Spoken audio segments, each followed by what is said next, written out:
They called him Black Horse, the deadliest Apache warrior the Arizona Territory had ever known, a ghost in the wilderness who could kill a man 100 different ways and disappear like smoke in the wind.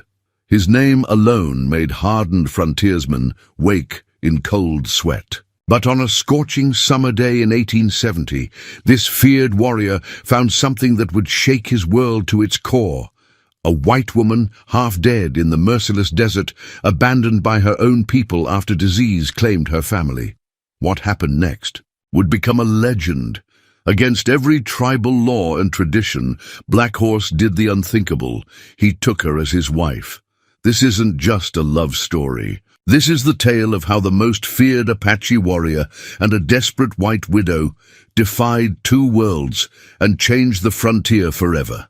Before we continue, tell us where you're watching from and subscribe, because tomorrow's episode will reveal the moment that sealed their fate. The fever came like a thief in the night. Sarah Mitchell watched helplessly as it stole first her father's strength, then her mother's breath, and finally her young brother's life. Each rasping cough echoed through their modest cabin like a death knell, each drop of sweat on burning foreheads another countdown to the inevitable. She hadn't slept in 4 days, watching the disease consume her family one by one, turning their skin yellow as prairie grass in autumn. "Keep the Bible," her mother had whispered, pressing the worn, leather-bound book into Sarah's trembling hands. "Remember who you are." Those were her last words before her eyes glazed over, fixed on something beyond this world. Sarah clutched the family Bible to her chest, its pages softened by generations of prayers and tear-stained revelations, watching as the last person who truly loved her slipped away into eternal silence. She buried them alone. The neighbors she'd known since childhood, the friends who'd shared her table and borrowed her flour, they all stayed away. Fear of the fever was stronger than Christian charity. Her hands bled from digging in the hard earth, but she barely felt the pain. Physical suffering meant nothing compared to the hollow ache in her chest. That night, as she sat alone in the cabin that suddenly felt too big and too empty, they came. Thomas Jenkins and his wife Martha, the Wilsons from the next farm over, and 3 other families she'd broken bread with countless times. They wore sympathy on their faces like cheap masks, but their eyes gleamed with something else entirely. "It ain't right for a woman to be alone out here," Thomas said, his voice dripping with false concern. "We've taken up a collection, enough to get you back east to your cousins." Sarah knew she had no cousins back east. Her entire family had come west together, chasing dreams of open sky and fertile soil. Before she could protest, they were already dividing up her life like vultures. The Wilsons claimed her father's tools and plough horse, payment for old debts she'd never heard of.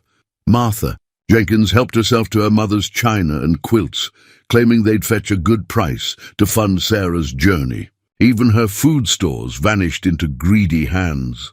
By dawn, they'd stripped her world bare.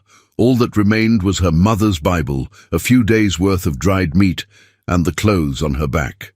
They left her with empty promises of returning with a wagon to take her east. But Sarah saw the truth in their averted eyes. They were leaving her to die, far enough from civilization that their consciences wouldn't be troubled by her fate. She stood in the doorway of her emptied home, watching dust clouds rise from their departing wagons. The morning sun cast long shadows across the yard where she'd played as a child, where her mother had planted flowers that would now wither and die. Her father's half-finished fence stood as a testament to dreams cut short, his tools now in the hands of thieves who called themselves neighbors.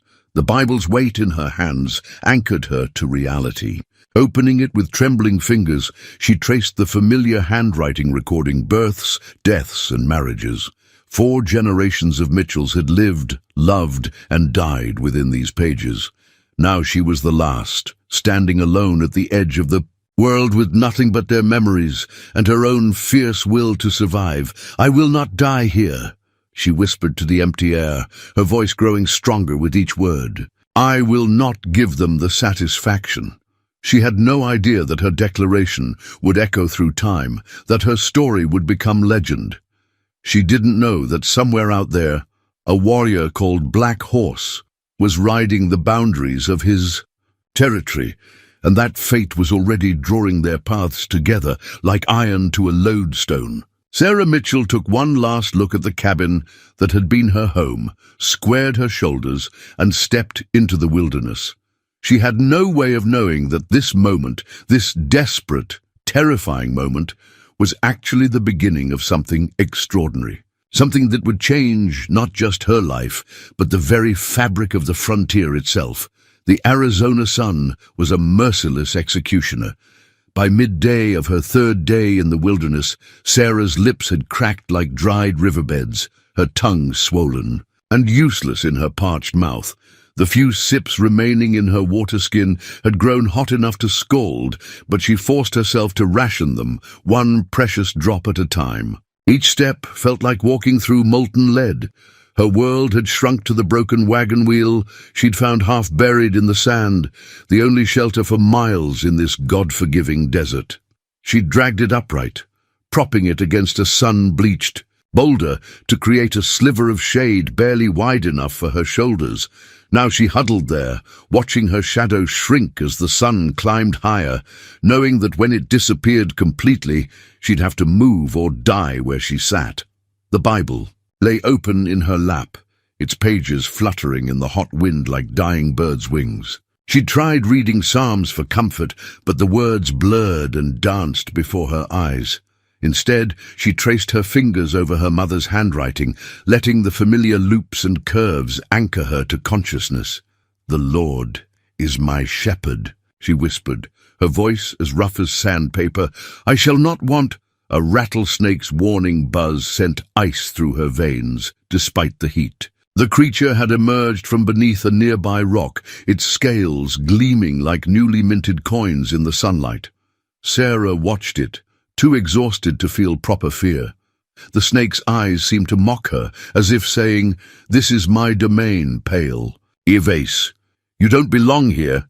She didn't belong here, but neither had she belonged in that cabin after everyone she loved had died. Perhaps she belonged nowhere now. The dried meat was gone, and her stomach had stopped growling days ago. Now it just ached, a hollow pain that matched the emptiness in her chest. She'd tried eating prickly pear fruit, like she'd seen Mexican traders do, but her clumsy attempts had left her hands full of tiny thorns. They throbbed with every heartbeat, adding their voice to the chorus of her body's complaints. As the sun began to set, painting the sky in colors so beautiful they hurt her eyes, Sarah saw something that made her heart stop. Tracks in the sand, half hidden by the evening shadows. Not the wandering paths of desert creatures, but the deliberate prints of unshod horses. Apache. The stories she'd heard around settler campfires came rushing back. Tales of ruthless warriors who appeared like ghosts and vanished like smoke, leaving only death in their wake. They said an Apache warrior could track a mouse across bare rock, could survive for weeks on nothing but what the desert provided. They said the most feared among them was a shadow that rode a black horse. Demon who'd never lost a battle, she should have been terrified. Instead, a strange calm settled over her. If death was coming, let it come quickly. Better a warrior's arrow than this slow baking under an indifferent sun. But something deeper than fear or resignation stirred in her chest, something that had been born in the ashes of her family's death and tempered in the betrayal of her neighbors. Survival, raw, animal determination to keep breathing, keep moving, keep fighting until there wasn't a single breath left in her body. Using the wagon wheel for support, Sarah forced herself to her feet. The world swam around her, but she remained standing. The tracks led west toward the distant mountains that shimmered like a mirage in the dying light. Where there were riders, there must be water. She took one step, then another. The Bible she tucked into the rough sack that held her few remaining possessions. Its weight against her back was both burden and comfort as she stumbled forward. The sun dipped below the horizon, and the first stars began to appear in the darkening sky. Somewhere, in the gathering darkness, unseen eyes watched her desperate progress. Black Horse sat motionless atop a ridge, his face unreadable as stone as he observed the white woman's halting journey. He'd been tracking her for 2 days, watching her struggle against the desert's attempts to kill her. By all rights, he should have let nature take its course, or if mercy moved him, ended her suffering with a single arrow. Instead, he waited, watching her fight for every step with a determination that stirred something unexpected in his warrior's heart. This woman had the spirit of a mountain lion, wounded, cornered, but refusing to lay down and die. Perhaps that's why he hadn't killed her yet. Perhaps that's why fate had brought them both to this moment, though neither of them knew it yet. Black Horse moved like a shadow across the desert landscape, every motion deliberate and deadly. His medicine pouch, heavy with sacred stones that had witnessed 100 battles, thumped softly against his chest with each step. 27 winters had passed since his first kill, 36 since his birth under a blood moon, a sign the elders said marked him for greatness and violence in equal measure. The stories they told of him around settler campfires weren't stories at all, but memories that woke their children screaming. He'd earned every whispered tale, paid for his reputation in blood and fire. When the bluecoats came hunting Apache scalps, Black Horse taught them why men fear the dark. When rival tribes tested his people's boundaries, he sent their warriors, home with scars they'd never forget. The desert itself seemed to bow to his will, revealing secrets to him that it kept hidden from lesser men. His fingers traced the eagle feather tied into his hair, a gift from his dying father, who'd named him for the midnight stallion he'd tamed as a boy. "Their black horse runs between 2 worlds," the old man had said. "Neither day nor night can claim him." At the time, Black Horse hadn't understood. Now, watching the white woman stumble through his territory, those words echoed in his mind like distant thunder. She should have been dead 3 times over. The fever that took her family should have claimed her too. The desert should have stolen her last breath days ago. Even now, dehydrated and lost, she refused to lie down and accept her fate. There was power in that kind of defiance. The same fierce spirit he recognized in himself. The other warriors had noticed her trail 2 days ago. A white woman, alone, they'd laughed. The desert will save us the trouble. But Black Horse had silenced them with a look. Something about her solitary struggle demanded his personal attention. He'd tracked her himself, watching as she fought the sun with nothing but determination, and that strange book she clutched like a lifeline. From his vantage point high on the ridge, he watched her now through eyes that had spotted eagle feathers. At 1,000 paces, her dress, once fine enough for Sunday church, hung in tatters. Her skin had turned angry red where the sun had punished it, and her movements were those of someone walking the knife edge between life and death. Yet there was a grace in her suffering, a dignity that even impending death couldn't strip away. He touched the stones in his medicine pouch, feeling their ancient power thrumming against his palm. Each one held a memory, his first buffalo hunt, his vision quest, the day he became war chief.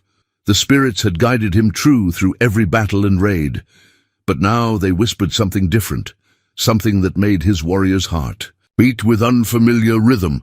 A hawk screamed overhead, and Black Horse read the signs in its flight. The spirits were speaking, though their message was clouded.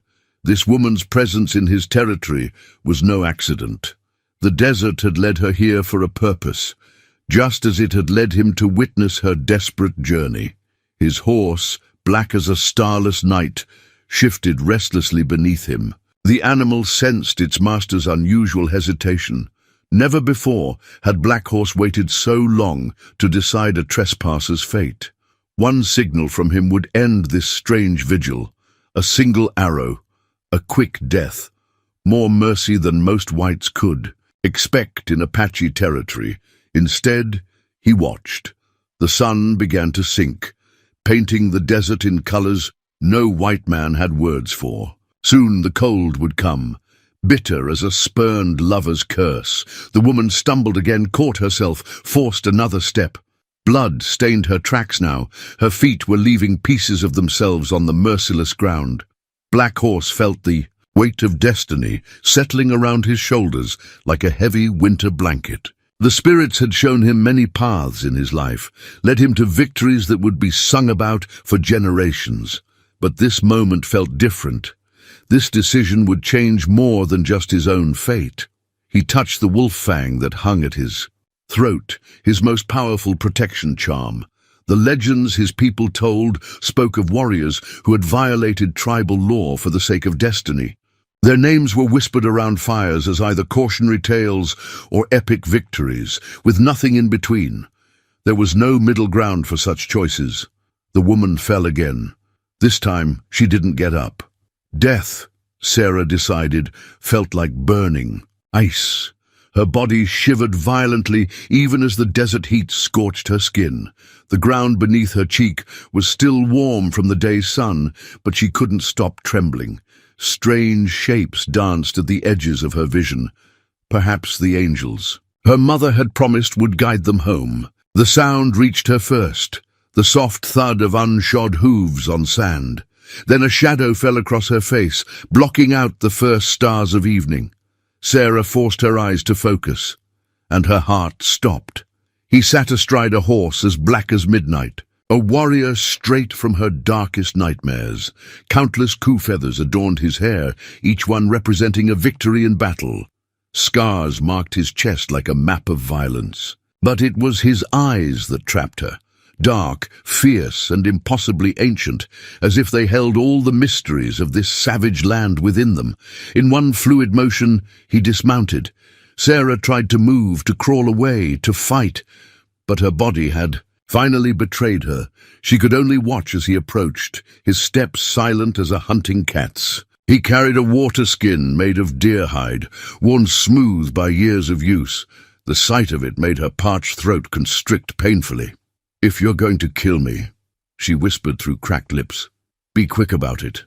The warrior's expression didn't change, but something flickered in those bottomless eyes. He knelt beside her, and Sarah smelled leather, horse, and desert sage. With movements that seemed impossibly gentle for hands that had known so much violence, he lifted her head and pressed the water skin to her lips.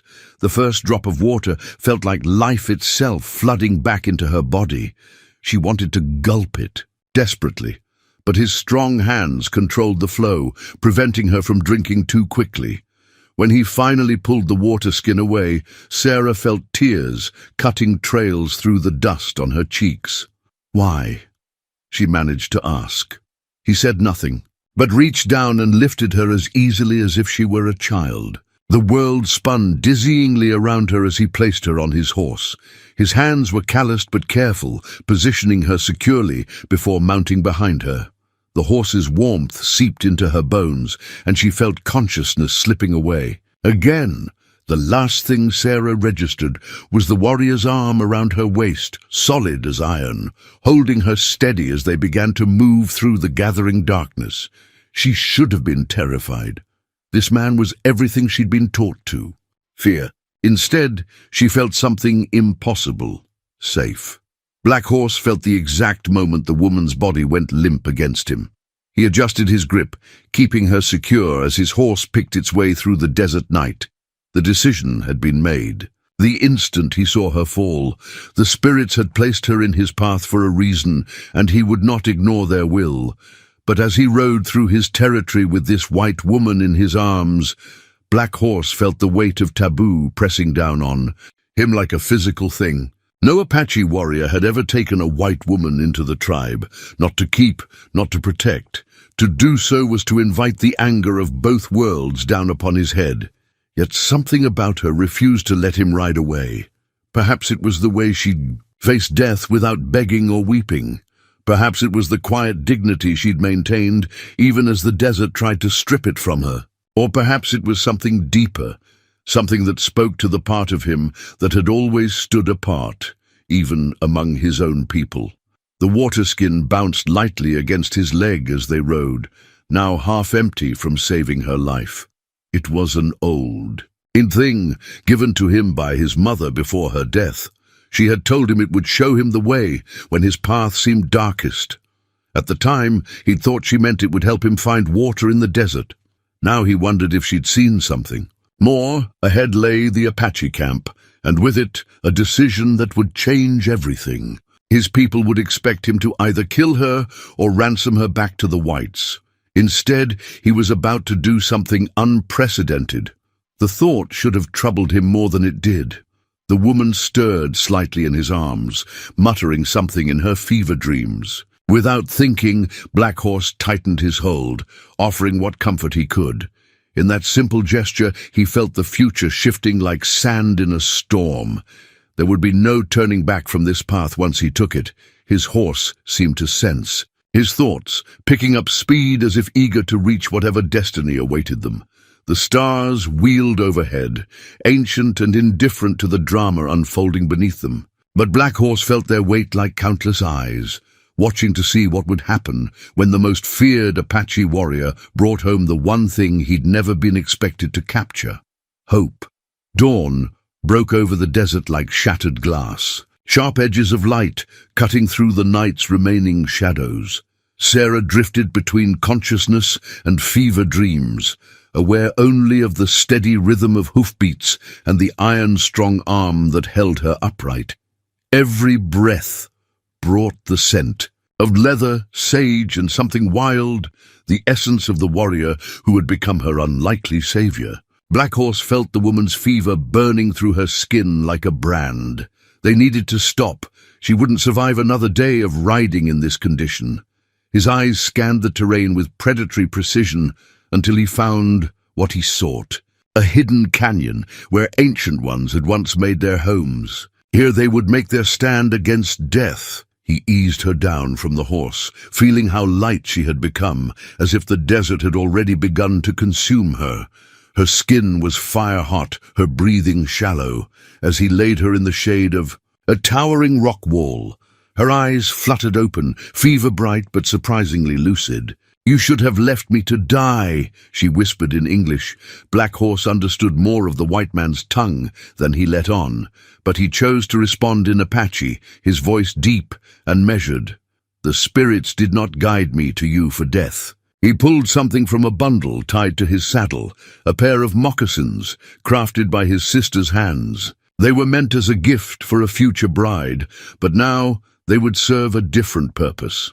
Sarah watched through half-closed eyes as he gently lifted her feet, examining the bloody ruins the desert had made of them. His touch was surprisingly gentle for hands that had known so much violence. She bit back a cry as he began cleaning the wounds with water from his skin, then applying a poultice of crushed desert plants. "Why?" she asked again, the question that had haunted her since he first appeared like a spirit in the desert. This time, he met her eyes. In that moment, something passed between them. Something that transcended language and the blood-soaked history. Between their peoples, he saw not a white woman, but a soul as fierce as any warrior's. She saw not the savage from settler nightmares, but a man whose honor ran as deep as the desert itself. The moccasins slipped onto her feet like they had been made for her. Black Horse's hands lingered a moment longer than necessary, and Sarah felt a jolt of something that had nothing to do with fever.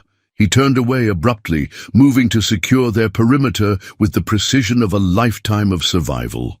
As the day wore on, Sarah's fever began to break under his care. He brought her small sips of water and bits of dried meat, watching with approval as strength slowly returned to her limbs. When she tried to stand, he was there, supporting her without making her feel weak. When she stumbled, his hands caught her with unfailing certainty. Night fell again, bringing with it a cold that cut to the bone. Without ceremony, Black Horse wrapped his own blanket around her shoulders, then built a small fire in a way that hid its light from prying eyes. The flames cast dancing shadows on the canyon walls, like ancient spirits watching their unlikely communion. "My name is Sarah," she said softly. testing the weight of trust between them. He nodded once, acknowledging the gift of her name. "Black Horse," he responded, the English words feeling strange on his tongue. It was the first time he had spoken, his name to a white person without the prelude of battle cries. The night deepened around them, stars wheeling overhead in their eternal dance. Sarah found herself studying his profile in the firelight, the proud line of his nose, the set of his jaw that spoke of unshakable determination. He was everything she had been taught to fear. And yet, Black Horse felt her gaze but did not turn. His thoughts were as turbulent as storm clouds. Every law of his people, every hard-learned lesson of survival told him this was folly. To show mercy to the enemy was weakness. To feel anything for them was death. Yet something deeper than tribal law pulled at him, something that whispered of destiny and paths not yet walked. A coyote's cry echoed through the canyon, and Sarah instinctively moved closer to the fire, closer to him. The space between them crackled with unspoken possibilities.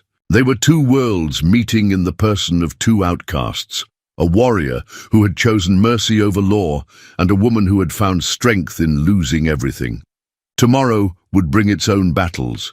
The Apache camp lay ahead, and with it, challenges that would test them both to their limits. But for now, in this hidden canyon under the desert stars, something new was being born, something that would shake the very foundations of the frontier itself. The Apache camp appeared like a mirage in the pre-dawn light, materializing out of the desert shadows as if conjured by ancient magic. Sarah felt Black Horse's body tense. Against her back, his warrior's instincts alive to the danger of this moment. The camp's dogs had already caught their scent, their barking sharp as gunfire in the morning stillness. Warriors emerged from their lodges like spirits rising from the earth, hands gripping weapons with deadly purpose. Their faces turned to stone when they saw who their war chief carried. Black Horse had not just returned with a white woman. He had brought her mounted on his own horse, a position of honor that made his intentions clear to all.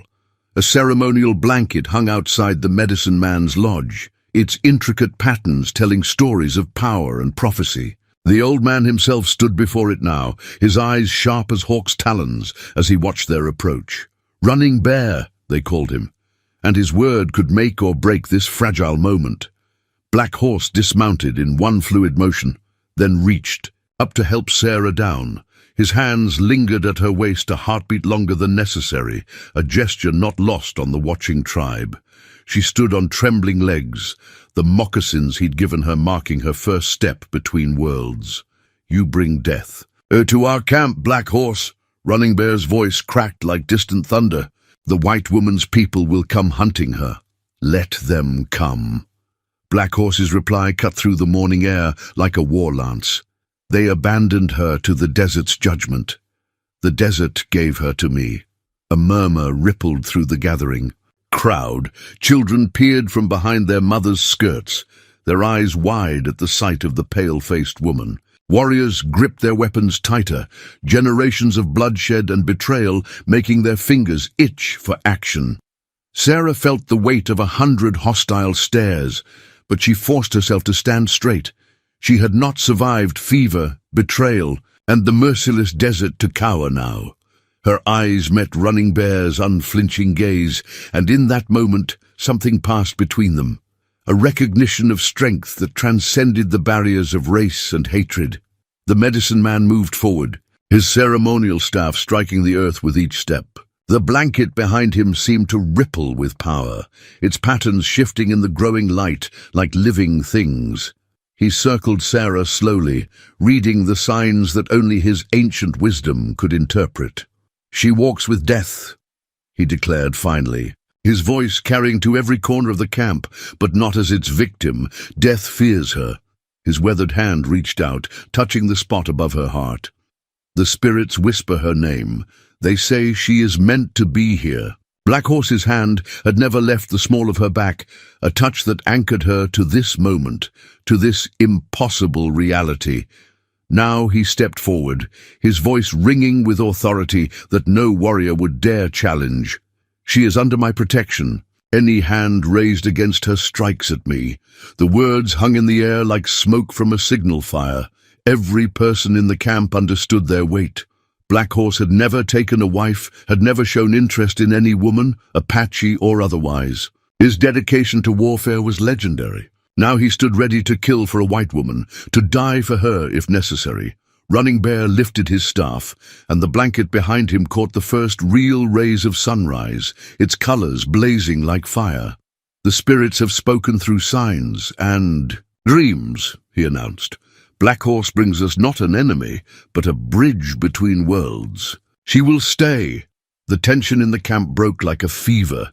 Women began to move forward, curiosity overcoming caution. Children darted closer, reaching out to touch Sarah's strange clothes before being pulled back by their mothers. Warriors lowered their weapons, though their eyes remained wary. An old woman approached, carrying something in her gnarled hands. Another blanket, this one smaller, but no less significant. Without a word, she draped it around Sarah's shoulders. The gesture was clear to all. She was being claimed by the tribe, marked for protection. But as the camp slowly returned to its morning routines, Sarah felt the weight of what was to come. She had been given a chance at life, but survival would require more than just breathing. She would have to become something entirely new, neither fully white nor Apache, but something in between. Like the blanket now warming her shoulders, she would have to weave herself into the fabric of this new world.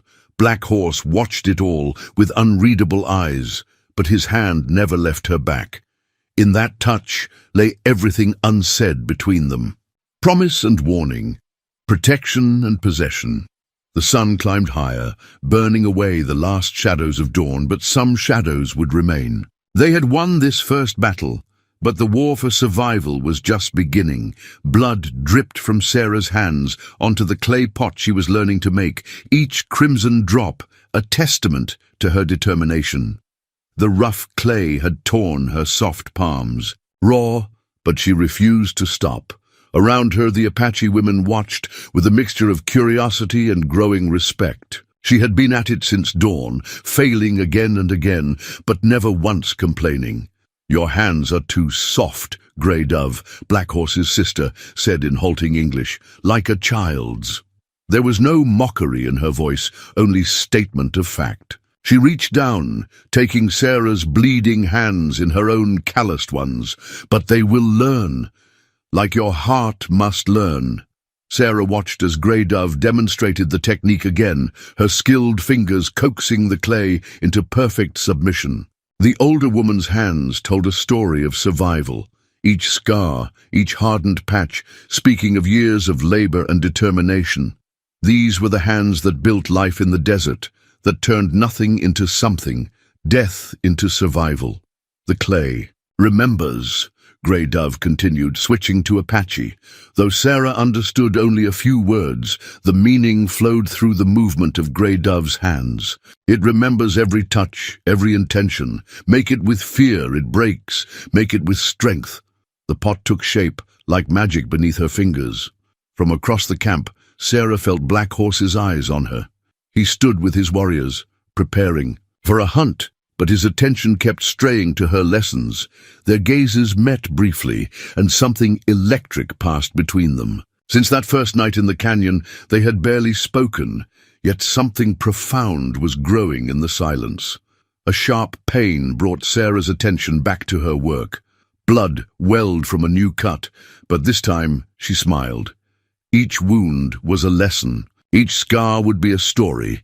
She bent back to her task, letting the rhythm of creation flow through her aching hands. "Look," whispered one of the younger women in Apache. "She bleeds, but she does not cry." The words carried to where Stonecatcher, one of the tribal elders, sat watching with hawkish eyes. The old woman had opposed Sarah's presence from the start, seeing her as a threat to their way of life. Now she watched as this white woman's blood mixed with the sacred clay of their ancestors. "Blood means nothing," Stonecatcher spat. "The Clay may accept her offering, but her spirit remains white. She will bring death to us all.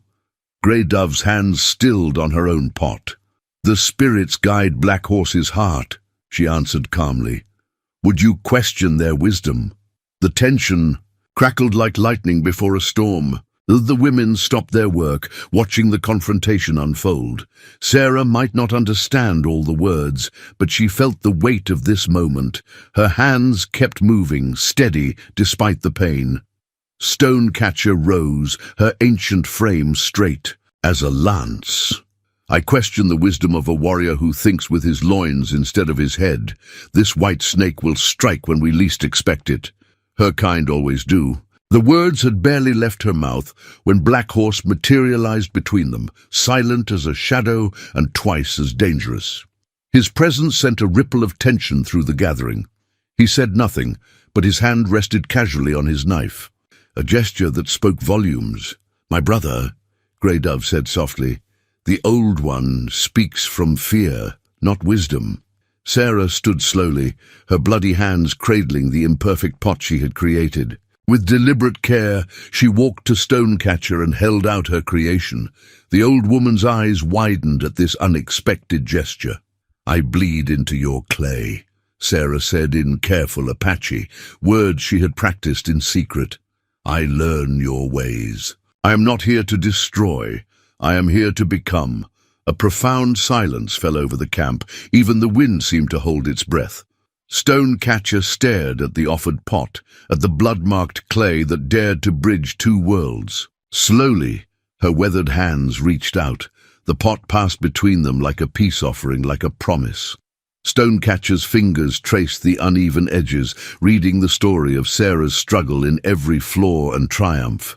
Finally, she looked up, her ancient eyes boring into Sarah's soul. "The clay accepts you," she said in perfect English, shocking everyone present. "But the true test is yet to come.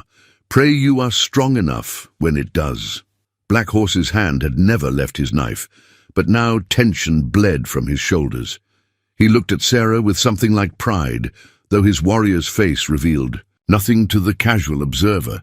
She had passed this test, but Stonecatcher was right. Greater challenges lay ahead.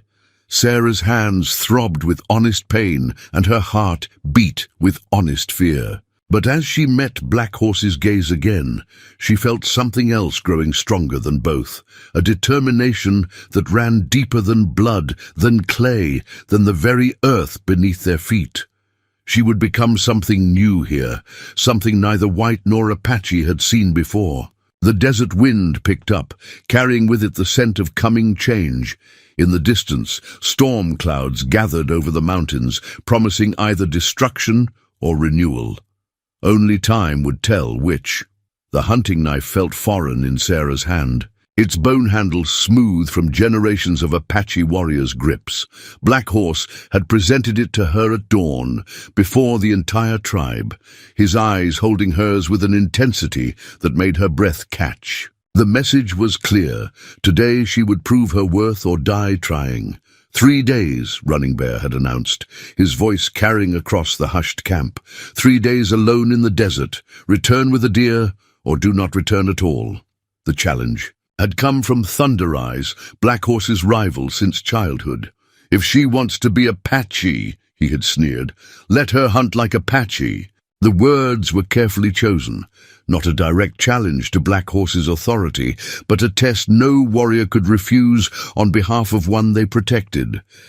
Now Sarah stood at the edge of the camp, the knife at her hip feeling heavier than any Bible she'd ever carried. The tribe had gathered to witness her departure, their faces unreadable in the purple light of dawn. Stonecatcher's words echoed in her mind, "The true test is yet to come." Black Horse stood apart from the others, his face carved from stone. Protocol demanded he stay behind. This was her trial alone. But when he'd handed her the knife, his fingers had brushed hers for a heartbeat longer than necessary, and in that touch she'd felt everything he couldn't say. "The knife remembers," he had whispered in Apache, words meant for her alone. "It knows the way home." Sarah took her first step away from camp, then another. She didn't look back. though every fiber of her being yearned to see Black Horse won. Last time. The sun rose behind her like a ball of fire, casting her shadow long across the desert floor, a shadow that seemed to stretch between two worlds. Thunder Eye's voice carried on the morning wind. The coyotes will grow fat on white. Flesh today. Sarah's hand tightened on the knife's handle, but she kept walking. She had learned enough Apache to understand the mockery and enough of their ways to know that responding would show weakness. Instead, she let the rising sun guide her into the desert's embrace, her moccasined feet silent on the harsh ground.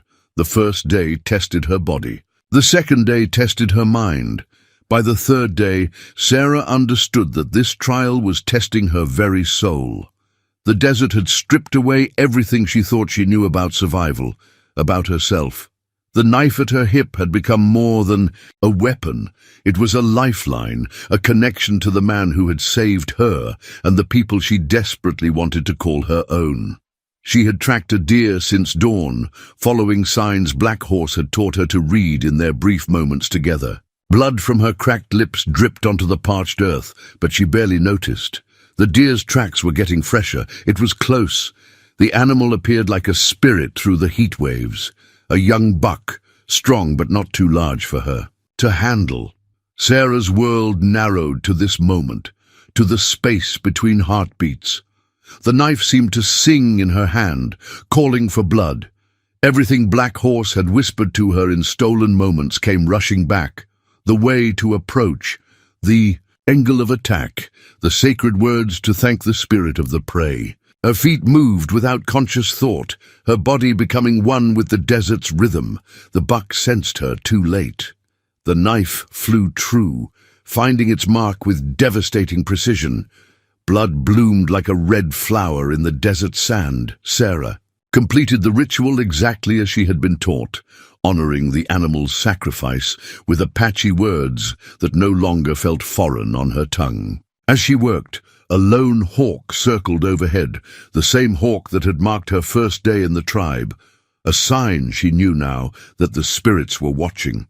The sun was setting when she walked back into camp, the deer's carcass across her shoulders. Blood had dried on her face like war paint, and her eyes held a wildness that made even the warriors step back. She walked past Thunder Eyes without sparing him a glance, past the murmuring women and wide-eyed children, past Running Bear's approving nod. She stopped only when she reached Black Horse. Their eyes met, and in that moment the whole camp fell away. She was no longer the weak white woman they had expected to die. She was something new, something forged in the desert's crucible. Without a word, she laid the deer at Black Horse's feet. Then she drew the knife, its blade still stained with her triumph, and offered it back to him, handle first. His fingers closed over hers, and this time neither of them tried to hide the electricity of that touch. "The knife remembers," she said in clear Apache, her voice carrying to every ear in the camp. "And so do I." Black Horse's face remained impassive, but his eyes blazed with something that made the watching warriors shift uncomfortably. Pride. Yes, but something more. Something that would change both their worlds forever. Thunder Eyes spat in the dust and stalked away, but his gesture of defiance felt hollow now. Sarah had done more than kill a deer. She had killed the weakness they expected to find in her. In its place, she had become something that demanded respect. Not white, not yet fully Apache, but something powerful enough to bridge both worlds. The knife had come home, and so had she. Time flowed like water through Sarah's fingers as summer gave way to autumn. With each passing day, she shed another layer of her old self like a snake discarding its skin. Her hands grew calloused from work, her skin bronzed by the relentless sun. But it was the changes inside that marked her true transformation.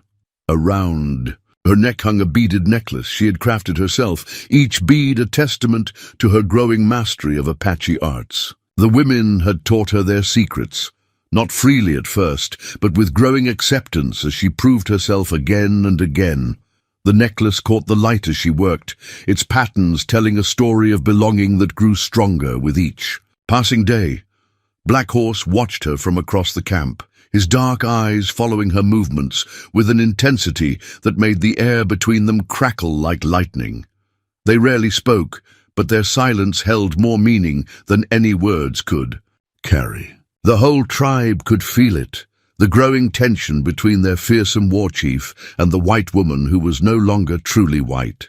"He burns for you," Grey Dove said one evening as they worked together, stripping meat from a fresh kill. "Like the sun burns the earth," Sarah's hands stilled on the bloody knife. "And the tribe burns with anger because of it," she replied in Apache that now flowed smoothly from her tongue. Grey Dove laughed, a sound like wind through canyon walls. "The tribe fears change, but change comes anyway, like winter follows summer." She touched the beaded necklace at Sarah's throat. "You wear our ways well, pale sister, perhaps too well for some." As if summoned by her words, Thunder Eyes stalked past their working area, his face dark with barely contained rage. Since Sarah's triumph with the deer, his challenges had become more subtle, but no less dangerous. He whispered poison in the ears of other warriors, speaking of tradition and the anger of the spirits. But Sarah was no longer the frightened woman who had stumbled out of the desert. She met his glare with steady eyes, her bloody hands never pausing in their work.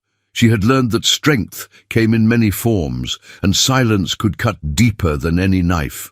That night, as the camp settled into darkness, Sarah felt a presence behind her. She didn't need to turn to know it was Black Horse. Her body hummed with awareness of him, like a compass needle finding true north. "Walk with me," he said softly in Apache. They moved away from the camp in silence, their footsteps matching rhythm without conscious thought. The desert night enfolded them in star-studded darkness, offering the illusion of privacy. When they reached a cluster of ancient rocks, Black Horse stopped. "The council meets tomorrow," he said, his deep voice carrying undertones of tension. She had learned to read. "They will decide your fate." Sarah's hand went to her beaded necklace, finding strength in its familiar weight. "My fate was decided the day you found me in the desert," he turned to her then, and the look in his eyes stole her breath. Moonlight carved his features in silver and shadow, making him appear more spirit than man. His hand rose, fingers hovering, just above her cheek without touching. "I am War Chief," he said, each word weighted with unspoken meaning. "I take what I want, but this—" His hand dropped to her necklace, grazing the skin beneath. "This must be given freely." Sarah felt the tremor that ran through his powerful frame, felt the iron control that kept him from pulling her closer. This warrior who could kill without hesitation, who commanded with absolute authority, was letting her choose. The moment stretched between them like a bowstring drawn taut. In the distance, a wolf howled, a lonely sound that echoed the yearning in their hearts. Sarah knew what accepting him would mean. The tribe might tolerate her presence, but taking their war, chief as her man, would set fire to a powder keg of resentment and tradition. Yet as she stood there, breathing in his scent of leather and sage, feeling the heat of his body like a promise in the cool night air, Sarah realized some fires were worth the burning. She had not survived fever, betrayal, and the desert's trials. To cower from this, her hand rose to his chest, feeling the thundering of his heart beneath her palm. The beads of her necklace caught the moonlight, throwing patterns across his skin like stars falling to earth. In that touch, she felt the future, shifting, realigning itself around this moment. "Some things," she whispered in his language, "are worth more than tradition." The sound he made was more animal than human. His control, legendary among the tribe, cracked like desert earth in drought, but still he held back, waiting for her final choice, offering her this last chance to turn away. Sarah Mitchell had died. In the desert, what remained was something new, something that burned as fierce and wild as the warrior before her. She leaned forward, pressing her lips to his in answer to all his unspoken questions. The stars wheeled overhead, bearing witness to a moment that would change the destiny of two peoples. Neither of them saw the shadow that slipped away from behind. The rocks, or knew that Thunder Eyes now had the weapon he had been waiting for. The council fire burned like a living thing, casting writhing shadows across faces carved from stone and prejudice. Sarah stood before the tribal elders, her heart thundering in her chest, but her spine straight as a warrior's lance. At her wrist, a silver and leather marriage bracelet caught the firelight. Black Horse's mother's bracelet, passed down through generations of Apache women. Its weight felt like destiny.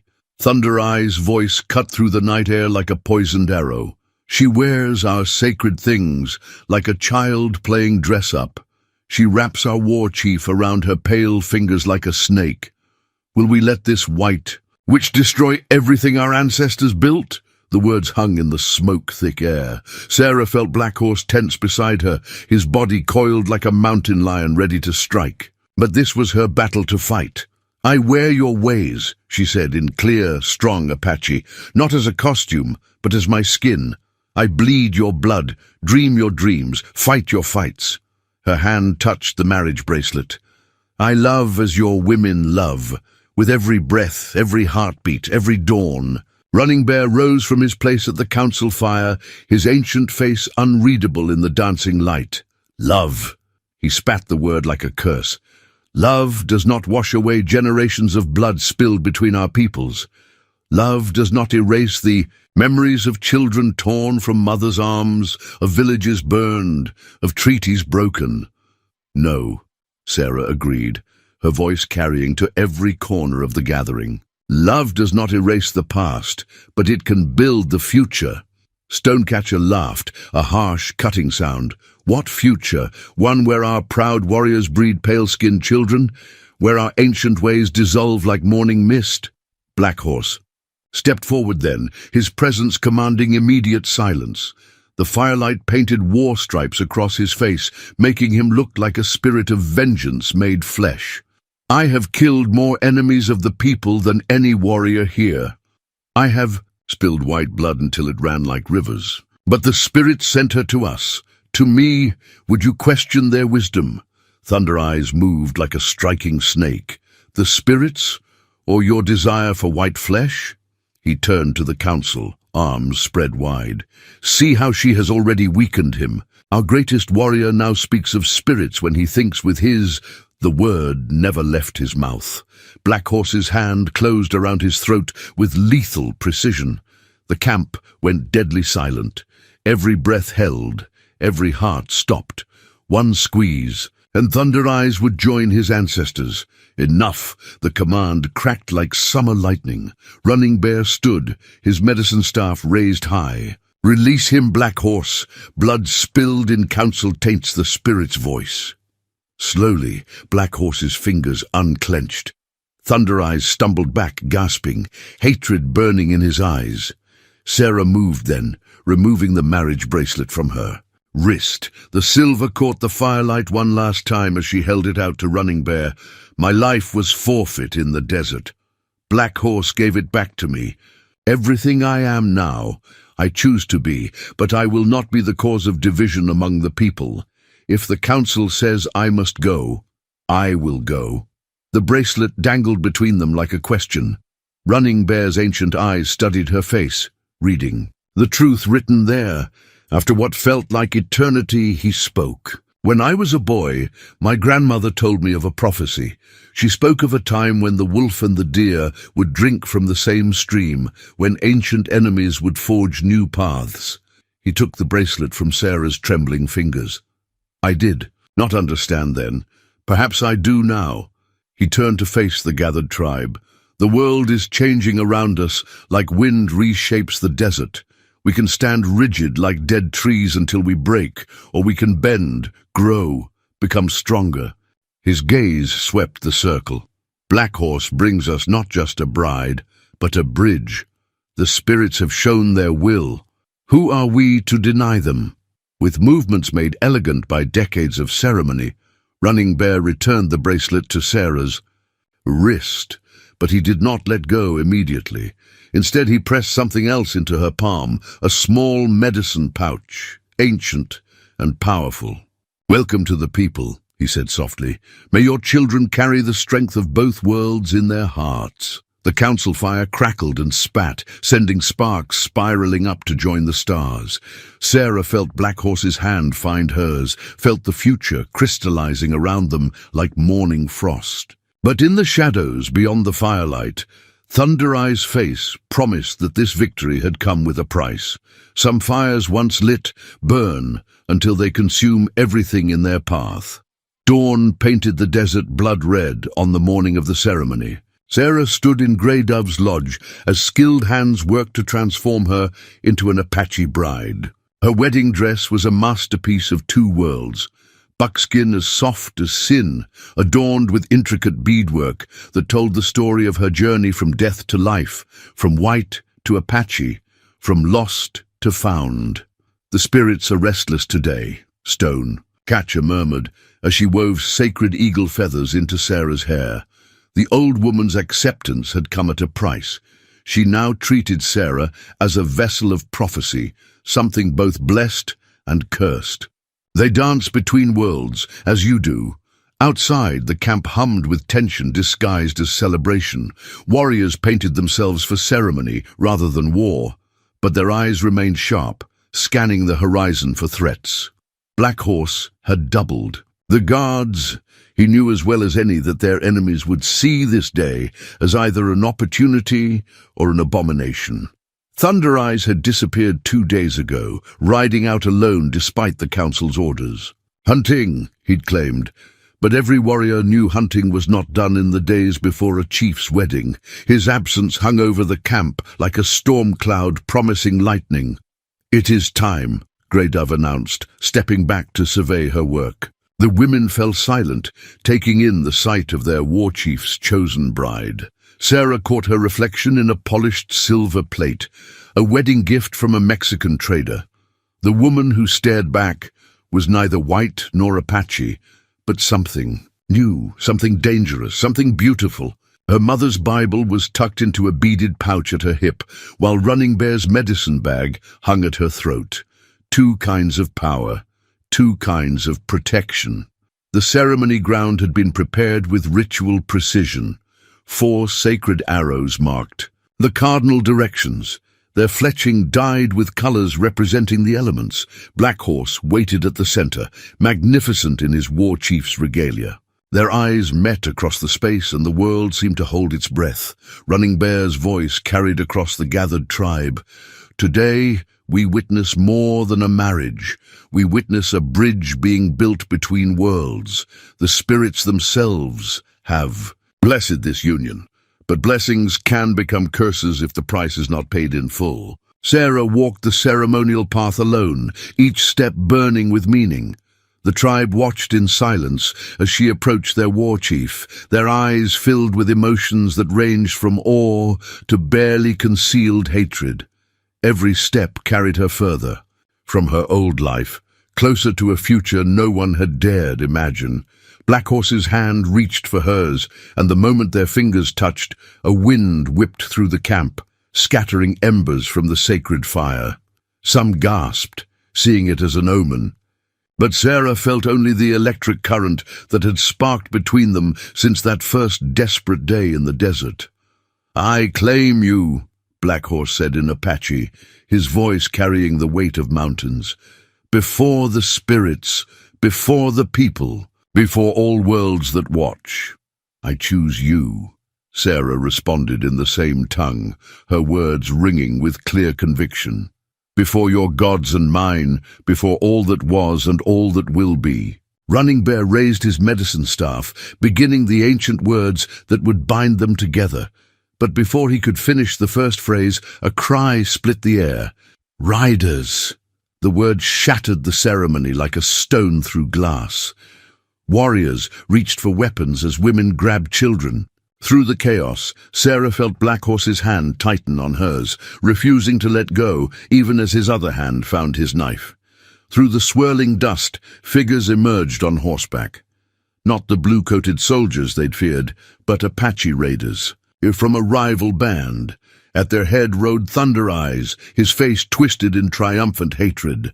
"I bring wedding guests, my chief," he called out, his voice dripping with venom. "The Grey Mountain Band wishes to—" congratulate you on taking a white bride." The leader of the Grey Mountain warriors spat on the ground. Black Horse grows weak, taking a pale-faced woman to his bed. Perhaps it is time for a stronger chief to lead the people. Sarah felt Black Horse's body coil like a spring, felt the rage emanating from him in waves.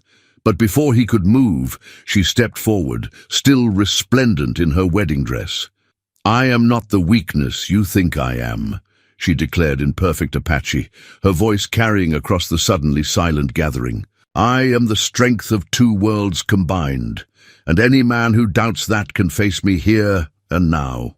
The wedding dress shifted with her movement, revealing the knife strapped to her thigh, the same knife that had killed her first deer, that had proven her worth to the tribe. Her hand didn't move toward it, but the threat was clear.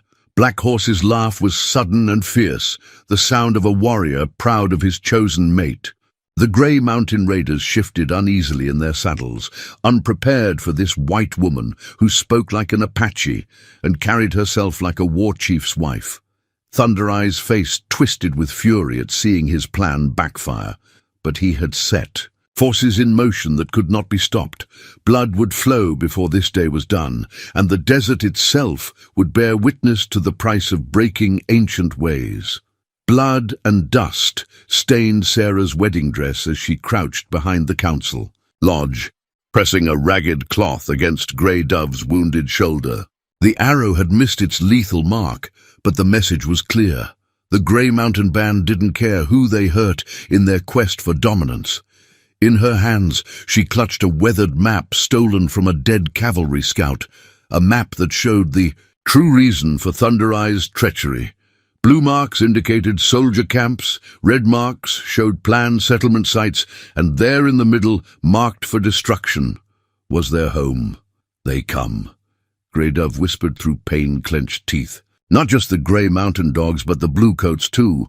Thunder Eyes has sold us to both sides." Outside, war cries split the air as Black Horse's warriors engaged the raiders. The sound of gunfire, strange and terrible among the traditional weapons, confirmed their worst fears. The Grey Mountain band had traded with white merchants for rifles breaking sacred laws. "Your man fights like a demon." Grey Dove managed a weak smile, her eyes fixed on the battle beyond the lodge. "But even demons can fall." Sarah's hands never stopped working on the wound as her mind raced. Black Horse was the greatest warrior the tribe had ever known, but even he couldn't fight a war on two fronts. The cavalry would come with their cannons and repeating rifles, and behind them would come the settlers with their plows and fences and laws. A shadow fell across them. Thunder Eyes, his face twisted in a mockery of triumph. "See how your choices poison us all, white woman. The chief's woman should be tending his wounds, not hiding with the weak." Sarah rose slowly, letting him see the bloody knife in her hand, not a weapon, but the tool she'd been using to treat. "Grey Dove, you speak of poison?" Her voice carried the deadly calm she'd learned from Black Horse. "You who run to our enemies with your mouth full of lies?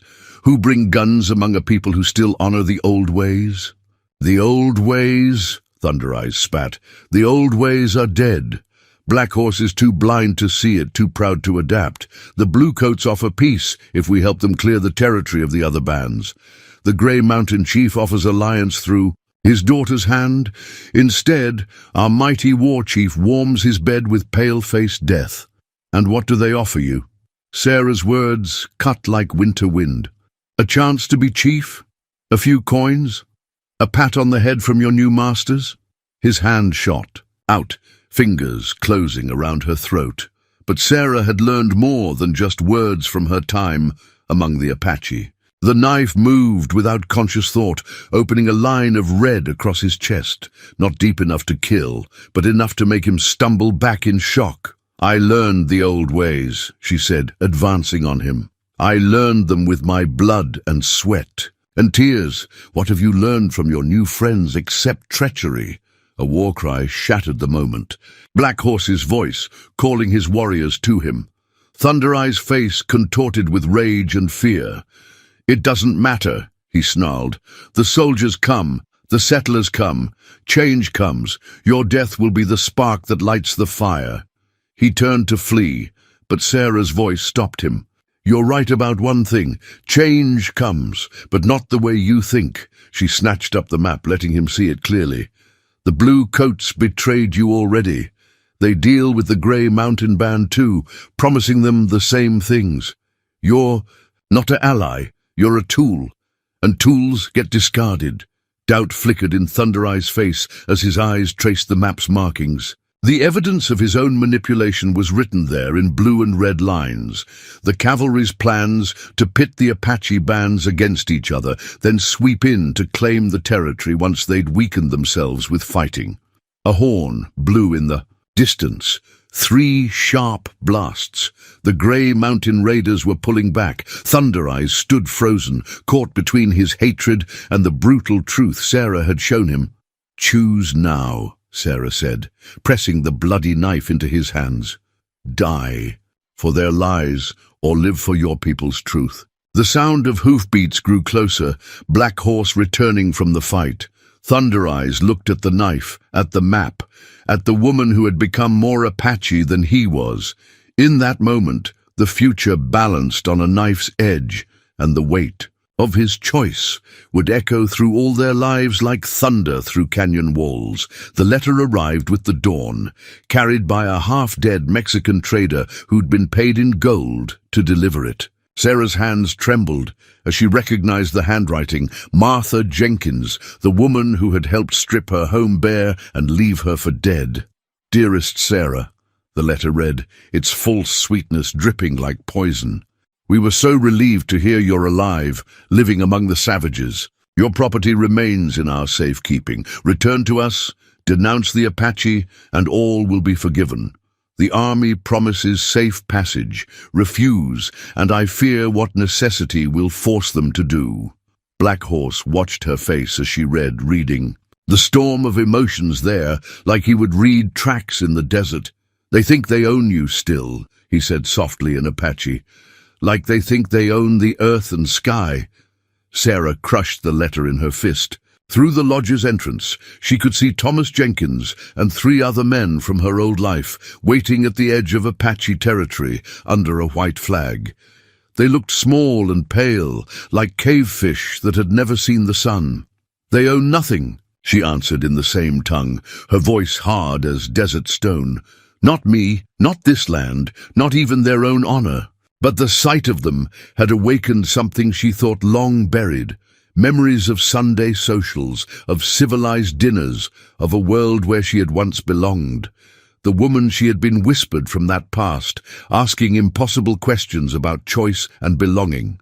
"The bluecoats mass in the valleys," Thunder Eyes reported, entering the lodge without ceremony. His betrayal had been replaced by a bitter loyalty, born of the truth Sarah had shown him. They wait for her answer before they attack. Sarah felt the weight of the tribe's future pressing down on her shoulders. The settlers wanted her as a symbol, proof that the Apache could be broken, that civilization would triumph over savagery. Her refusal would give them the excuse they needed to attack. "If I go to them," she began. "No." Black Horse's voice cracked like a whip. He stepped close, his presence filling the lodge like storm clouds. "You are my woman, Apache woman. They will not take you." Sarah laid her hand on his chest, feeling the war drum of his heart. "My love," she said, the Apache words rich with meaning. "Sometimes the greatest victory comes from the deepest wound." A commotion outside interrupted them. Grey Dove burst into the lodge, her eyes wild. "The settlers, they bring something from before." Sarah followed her out into the harsh sunlight. Her heart stopped. There, held aloft by Thomas Jenkins like a battle standard, was her mother's old cross-stitched sampler. The one thing they hadn't stolen, the one thing she thought lost forever. "Your mother made this," Jenkins called out, his voice carrying across the divide. "Remember who you are, Sarah Mitchell. Remember your own kind." The sight of her mother's careful stitching, the prayers and promises sewn into every thread, hit Sarah like a physical blow. Black Horse's hand found hers, anchoring her to the present. They use your heart against you, he growled, like coyotes, using a wounded deer to lure its mate. But Sarah's eyes had caught something else. Behind the settlers, dust clouds rose on the horizon, cavalry troops moving into position. The sampler wasn't just a reminder of her past. It was a timer counting down to an attack. She straightened her spine, letting her Apache dress catch the sunlight. Let them see what she had become. Let them understand that their Sarah Mitchell was as dead as the woman who had stitched that sampler. "They don't want me back," she said, her voice carrying to both her old people and her new. "They want what my return would mean, the breaking of the Apache, the victory of their God over our spirits, the end of everything we are." Thunder Eyes moved to stand beside them, his face dark with understanding.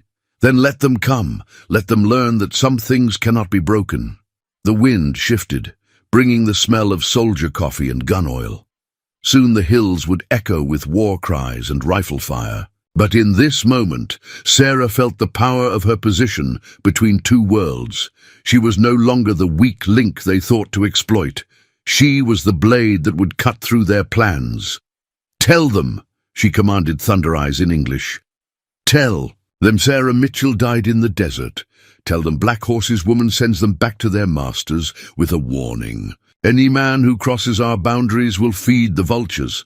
The settlers' faces twisted with shock and rage as Thunder Eyes translated. The sampler slipped from Jenkins' fingers, falling to the dust like a discarded life. Behind them, the cavalry. Troops began to move. The sun hung like a copper shield in the blood-red sky as Sarah stood in the neutral ground between two armies. Behind her, Black Horse and his warriors waited, their faces painted for war, their weapons hungry for blood. Before her, the United States cavalry sat astride their mounts, brass buttons gleaming, rifles at the ready. And there, between the lines, Thomas Jenkins held aloft a white flag of truce. Colonel Harrison Maxwell, the man who'd orchestrated this confrontation, urged his horse forward. His handlebar moustache twitched with barely concealed disdain as he looked down at her. "Mrs. Mitchell," he said, emphasizing her former name like a weapon, "your presence here offers us a unique opportunity to avoid unnecessary bloodshed. Return to your people. Testify that these savages kidnapped you, and the army will show mercy." Sarah felt, rather than saw, Black Horse tense behind her. The weight of hundreds of eyes pressed down on her, bluecoats, settlers, and Apache warriors all, waiting to see what this woman caught between worlds would choose. "My people," Sarah's voice carried across the battlefield, clear and strong. "Look at me, Colonel. Look closely." She stood proud in her Apache dress, adorned with beadwork that told the story of her transformation. But more than her clothing had changed. The woman who had stumbled dying in the desert was gone, replaced by someone who moved like a warrior, who spoke with the authority of a chief's wife, who carried herself with the dignity of both worlds. "The woman you seek died in the desert," she continued. "The people you call savages gave me new life, new purpose, new love. I make my choice freely, before all these witnesses." "Love?" Jenkins spat the word. "You speak of love while sleeping with the murderer of white women and children? And how many Apache women and children have your bluecoats murdered?" Sarah's words cut like knives. "How many broken treaties litter the trail behind you? At least the Apache fight their battles openly, not with false smiles and poisoned promises." The white flag trembled in Jenkins' hands. "Martha saved your mother's sampler," he tried one last time. "Your history—" "My history?" Sarah laughed, the sound echoing off the canyon walls. "My history is written in the sand where you left me, to die. My future." She turned to look at Black Horse, their eyes meeting across the space between armies. "My future is written in the stars that guided me home." Colonel Maxwell's face hardened. "Then you leave us no choice. When we attack, you'll die with them." "If you attack," Sarah's voice dropped to a deadly whisper that nevertheless carried to every ear. "You'll find that I've learned more than just Apache ways. I've learned their secrets. Every waterhole you count on, poisoned. Every canyon you would plan to use, trapped. Every native scout you hired, loyal to us." The colonel's horse shifted nervously under him, sensing its rider's unease. Sarah pressed her advantage. "Look around you, Colonel. You're surrounded by ghosts, Apache warriors, who've fought in these lands since before your grandfather was born. They know every rock, every shadow, every way to kill a man without him ever seeing their face." Thunder Eyes materialized beside her, his previous betrayal transformed into fierce loyalty. He translated her words into Apache, and war cries erupted. From unseen warriors in the hills, the cavalry horses startled, some soldiers struggling to maintain control. "I make you this offer," Sarah declared. "Retreat. Tell your superiors that this territory is protected, not by savages, but by people who understand this land in ways you never will. Return with arms, and none of you will leave alive." The colonel's hand strayed toward his pistol. In that same instant, Black Horse's bow creaked with deadly promise, an arrow aimed at the officer's heart. One twitch would unleash hell. Sarah turned deliberately away from the colonel, walking back toward her chosen people. Each step felt like destiny, like the weight of two worlds balancing on the edge of her decision. Behind her she heard the colonel curse, heard the creak of saddle leather as he wheeled his horse around. "This isn't over," he shouted at her back. Sarah stopped but didn't turn. "You're right, Colonel. This is just the beginning. Spread the word. The woman you knew as Sarah Mitchell stands with the Apache, and we will not be moved." She reached Black Horse's side, felt his hand find hers. Together they watched as the cavalry slowly withdrew, their blue coats disappearing into the desert haze, like a bad dream fading in the morning light. But even as the immediate threat receded, Sarah felt the weight of what was to come. This was no ending. It was a declaration of war, and she had just become its central figure, a bridge transformed into a battlefield, a woman whose choice would echo through the years like thunder through these ancient canyons. The first attack came 3 days later as the moon hung pregnant and full in the desert sky. Not from the cavalry. They were still licking their wounds and plotting, but from the grey mountain band, thinking to curry favor with the bluecoats by striking first. Sarah crouched beside Black Horse in the shadows of their sentry position, watching the enemy warriors slip through the canyon below like oil on water. Her hand rested on the knife at her hip, while his fingers caressed his bowstring with a lover's touch. "They think us weak," he whispered in Apache, his breath warm against her ear. "They think my white woman has made me soft." A wry smile touched Sarah's lips. "Let them think it. The fox kills best when the rabbit believes it's sleeping." The attack was brutally swift. Black Horse's warriors fell upon the grey mountain band. Like wolves on sheep, their knowledge of the terrain turning the canyon into a killing ground. Sarah moved among the wounded afterward, her hands steady as she worked, her mother's teachings of mercy blending with Apache healing ways. The captured Grey Mountain war chief knelt before them, bound but unbowed. His eyes burned with hate as they fixed on Sarah. "You pollute our bloodlines with your white witch," he spat at Black Horse. "The spirits will curse your seed." In answer, Sarah drew a small clay pot from her medicine bag. The tribal marks on it proclaimed its origin. Grey. Mountain make captured in a raid years ago. "Your own mother made this pot," she said in perfect Apache. "I learned its story from the patterns. I learned your ways, learned to respect them. But you—" She let the pot drop, shattering on the rocks. "You break your own traditions by dealing with those who would destroy us all." She pressed the shards into his hands. "Go back to your people. Tell them what you saw here. Tell them how Black Horse's white woman knows their craft, honors their ways, while their own chief sells them to the bluecoats for empty promises." Thunder Eyes, standing guard nearby, barked a harsh laugh. "I told them the same thing once, before I learned the taste of my own fool's medicine. The war chief's fingers closed around the broken pottery, blood welling where the sharp edges cut his palm. Something shifted in his eyes, recognition, perhaps, of a truth he'd been refusing to see. But there was no time to press the advantage. A scout burst into the camp, his horse lathered with effort. "Riders, many riders, the blue coats come with cannon." Black Horse was moving before the words faded, shouting orders that sent the camp into controlled chaos. Sarah felt her heart tear as she watched mothers bundling children onto horses, old ones gathering sacred items, warriors preparing for what might be their final battle.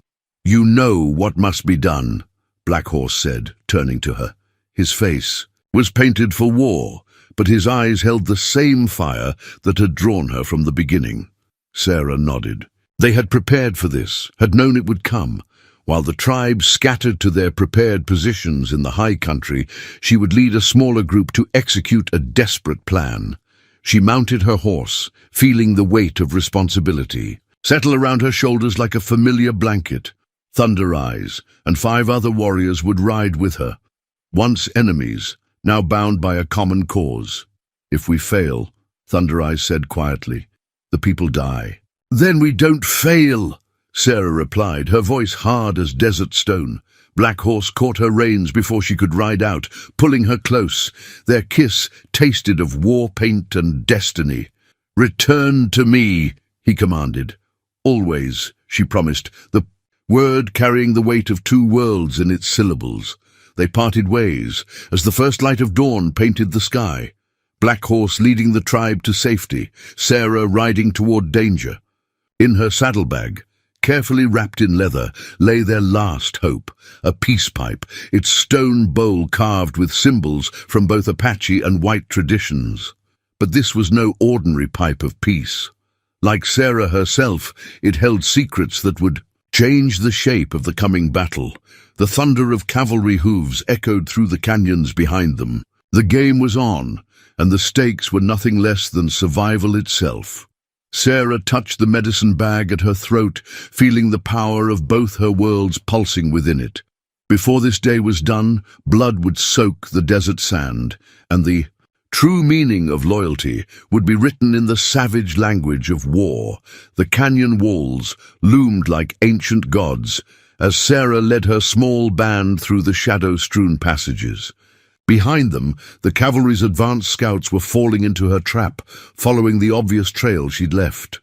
Before them lay the place where everything would change, a narrow gorge the Apache called the Spirit's Throat. The peace pipe bounced against her thigh with each stride of her horse, its dual language engravings telling a story of peace while concealing its true purpose. Inside the hollow stem, written in Sarah's careful hand on thin paper, was a document that could save or doom them all, a treaty, but not the kind the blue coats expected. "They follow," Thunder Eyes reported, materializing from his scouting position like a ghost. 20 riders moving fast. The main force with the cannon stays back, waiting for their signal. Sarah nodded, her face set like desert stone. "And our other guests?" "The Grey Mountain Chief keeps his word. His warriors wait in the high rocks. They've seen enough of blue coat treachery." The plan was audacious, born of Sarah's understanding of both worlds. While Black Horse led the cavalry to believe they were chasing the main tribe, she had orchestrated something unprecedented. A gathering of all the Apache bands who had suffered from broken treaties and blue coat lies. They reached the gorge. As the sun climbed toward its zenith, Sarah positioned her warriors with practiced precision, then drew out the peace pipe. Its surface caught the light like a promise. "Remember," she told them in Apache, "let them see only what they expect to see. A white woman gone native, seeking to broker peace. They'll be so busy watching for treachery from you, they won't see it coming from me." The cavalry scouts appeared at the gorge's mouth, led by a lieutenant whose fresh-pressed uniform marked him as new to frontier warfare. His eyes widened at the sight of Sarah, standing alone in the open with the pipe held high. "Mrs. Mitchell?" He urged his horse forward cautiously. "We've been searching for you." "I know what you've been searching for," Sarah replied, her English feeling strange after so long speaking Apache. A way to break us, a weakness to exploit. You've found neither. She held up the pipe. Instead, you've found something unexpected. A true path to peace, written in both our tongues, blessed by both our gods. The lieutenant's eyes narrowed with suspicion, but she saw the greed there too. What glory would come to the young officer who succeeded where others had failed? You offer terms? He tried to mask his eagerness. I offer truth. Sarah's voice carried to every ear in the gorge. Come, share the pipe. Read the treaty it carries. Learn what real peace could look like. The soldiers dismounted, moving forward with the cautious step of men expecting ambush. Above them, hidden Apache warriors held their breath and their arrows, waiting for Sarah's signal. The lieutenant took the pipe, examined its craftsmanship with genuine admiration. Beautiful work, he admitted.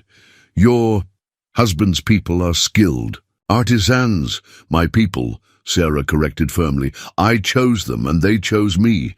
That's what you've never understood. This isn't about force or submission, it's about respect.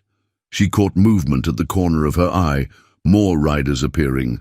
At the gorge's entrance, Colonel Maxwell himself, leading the main force drawn by the scouts' reports of a possible treaty. Perfect. Sarah's hands remained steady as she helped the lieutenant open the pipe's stem, watching his face as he extracted not the expected peace, treaty, but detailed documents showing every betrayal, every broken promise, every secret deal the army had made with different bands. Maps marked with planned ambush sites, letters proving their intentions to pit Apache against Apache. What? The lieutenant's face drained of color as he recognized his commanding officer's signature. Now you understand, Sarah said, her voice carrying to where Maxwell sat frozen on his horse. You're not just facing one band today, you're facing all of us. As if summoned by her words, Apache warriors materialized on every ridge, every outcropping, not dozens, but hundreds. The Grey Mountain Band, the River People, every tribe that had suffered from blue coat duplicity, united for the first time in history. And there, on his black horse like a spirit of vengeance, rode Black Horse himself, leading the final wave of warriors to seal the trap. Maxwell's face purpled with rage. Kill them all, he roared, raising his pistol. But before he could fire, another voice rang out. The Grey Mountain war chief, standing tall on his ridge. No more, he shouted in clear English. No more will you make us fight each other while you steal our lands. The colonel's head snapped around, taking in the full scope of his situation. Hundreds of Apache warriors on the high ground, his cavalry boxed in the narrow gorge. And at the center of it all, a white woman who had turned his own tactics against him. You can't win, Sarah said quietly, but her voice carried like thunder. But you can live. Drop your weapons, return to your fort, and take this message. The Apache bands are united now, with one voice, one purpose. The old game of divide and conquer is over. Maxwell's face worked through a range of emotions, rage, disbelief, and finally the beginning of understanding. His eyes met Sarah's, and she saw the moment he realized what she truly was, not just a white woman gone native, but something entirely new. A bridge between worlds, but one that would be crossed only with proper respect. The colonel slowly lowered his pistol. In that gesture, Sarah saw the future beginning to unfold. Not an easy peace, not a complete victory, but a chance for something different. Something that had never been possible before this moment. As the years flowed like water through the canyons, the story of the white woman who became Apache grew into legend. Around countless fires, mothers would touch the storyteller's necklace. A magnificent piece that combined Apache beadwork with Victorian cameos, and tell their children about the day death stalked the desert and found love instead. They would speak of Sarah, who came to them as weak as a spring fawn and grew strong as summer lightning, They told of Black Horse, the mightiest warrior who learned that the greatest strength sometimes lies in the power to change. Their love became a bridge between worlds, and their children carried the beauty of both in their blood. But it was more than just a love story. The day Sarah turned the Bluecoats' own tactics against them became a turning point in Apache history. The unity she helped forge between the bands held firm, creating a power that even Washington couldn't ignore. Where other tribes faced removal and reservation life, the united Apache nations maintained their sovereignty over vast territories. Thunder Eyes, once her bitterest enemy, became her strongest advocate. He would gather the young ones and show them the knife that had started it all, the one she'd used to kill her first deer, to prove her worth, to defend her new people. "See how the blade shines?" he would say. "Like her spirit, it cuts through darkness to find truth." Black Horse and Sarah's Lodge became a place where both worlds could meet in peace. White traders learned to respect Apache ways, while Apache leaders learned to navigate the changing times without losing their essential nature. Their children grew up speaking both languages, walking in both worlds, carrying forward the bridge their parents had built. Stonecatcher lived to see her dire predictions proven wrong. Before she passed to the spirit world, she gave Sarah her most precious possession, a medicine bag that had been passed down through 10 generations of medicine women. "You are the future I could not see," the old woman admitted. "The change that saves rather than destroys." On the 10th anniversary of the day Black Horse found her in the desert, Sarah stood with him on the high cliffs overlooking their territory. Their eldest daughter wore the beaded necklace Sarah had made in those early days of proving herself. Their son carried his father's warrior spirit and his mother's gift for bridging divides. Around them, the tribe flourished, adapting to new ways while keeping the old ones strong. "Do you ever regret?" Black Horse asked her in Apache, his voice as powerful as ever, though silver now streaked his hair. "The life you left behind?" Sarah touched the dual-world necklace at her throat, the one that had become a symbol of her legacy, worn now by all who followed in her footsteps as peacemakers between peoples. "I regret nothing," she answered in the same tongue. "I died in the desert that day, and you gave me new life. Everything since has been a gift from the spirits." He took her hand, strong and calloused from years of working Apache crafts, yet still skilled in the writing of the white man's words. Together they watched the sun set over their land, not just Apache land or white man's territory, but something new, something that existed because a dying woman refused to die, and a warrior dared to defy tradition for love. Their legend lives on, carried in the intricate patterns of storyteller necklaces, in the songs sung around fires, in the peace that grew from the seeds of their courage. They say that on nights when the desert wind blows just right, you can hear their story in its whispers, the tale of how love proved stronger than hatred, how wisdom proved mightier than bullets, and how one woman's choice to embrace a new world, rather than fear, it changed the course of history. And if you look carefully in the old Apache territories, you might still find traces of their legacy, in the proud faces of their descendants, in the continuing strength of Apache traditions, and in the enduring truth that the greatest journeys of the heart begin when we dare to cross the boundaries others built to divide us. For in the end, Sarah and Black Horse's story became more than just a tale of survival or romance. It became a beacon, showing how the future is built, not by those who cling to the shore of the familiar, but by those who dare to swim into deep waters, trusting love to guide them home.